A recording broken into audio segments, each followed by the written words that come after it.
अरे सुन ना रे, अरे तोला कोई खरे पगली का कहते का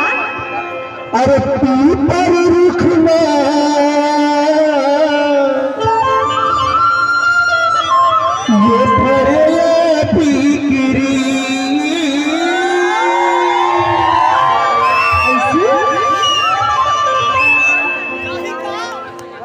अरे पीपर रुख में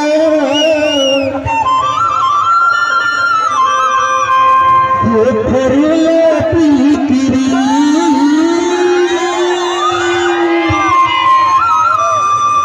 आई तोला रख हो मोर कर जा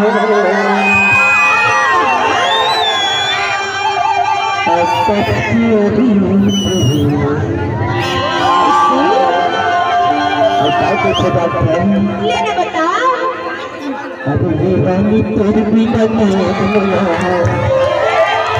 सुनो